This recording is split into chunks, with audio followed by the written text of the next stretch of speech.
বন্ধুরা তোমাদের সকলকে এনসি স্পোর্টসের নতুন ভিডিওতে স্বাগত জানাই।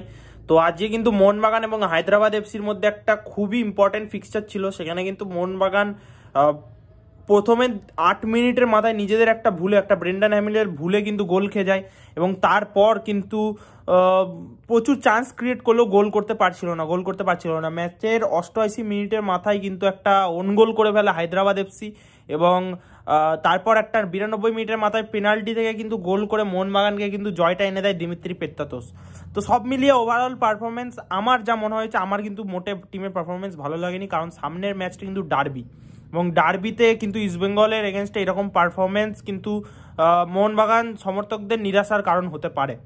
কারণ ইস্টবেঙ্গল যথেষ্ট ব্র্যান্ড অফ কোয়ালিটি ফুটবল খেলছে, ঠিক আছে, আর এই মুহূর্তে ভালো শেপে রয়েছে, ওদের বেশ ফরেনাররাও ফর্মে রয়েছে, নতুন সাইনিং হয়েছে কিছু।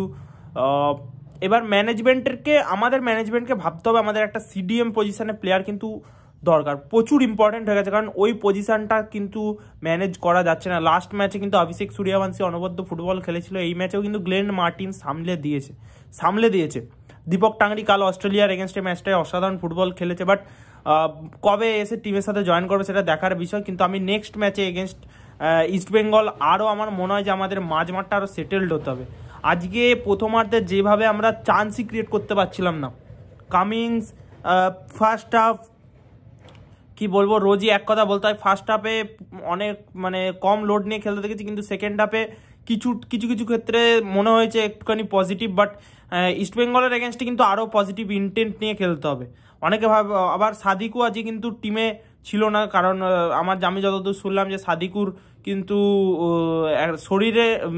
শরীর খারাপ হওয়ার জন্য কিন্তু আসতে পারেনি টিমের সাথে। যাই হোক, সুহেল আহমেদ ভাট আজ স্টার্ট পেয়েছিল, ম্যাচটা জিতেছি, এটা সবচেয়ে বড় ইম্পর্টেন্ট বিষয়।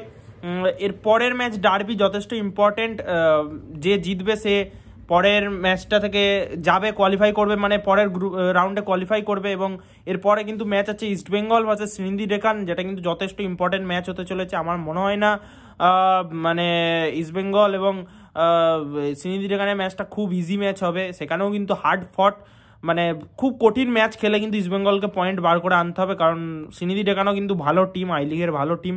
তো দেখা যাক, এবং ডার্বিটা আশা করছি জমবে, কারণ সেই সময় অবধি কিন্তু মোহনবাগান এখন কিন্তু নিজের সম্পূর্ণ শক্তিতে নেই, কারণ বেশিরভাগ প্লেয়ার ন্যাশনাল ডিউটিতে রয়েছে, কিছু প্লেয়ার চোটের মুখোমুখি, তো ফুল স্ট্রেংথ টিম নেই। বাট ইস্টবেঙ্গল কিন্তু 2-1 প্লেয়ার বাদে বাকি সব নিজেদের প্লেয়ারকেই পাবে, আবার শুনছি টাইনিংও করাচ্ছে বেশ ভালো।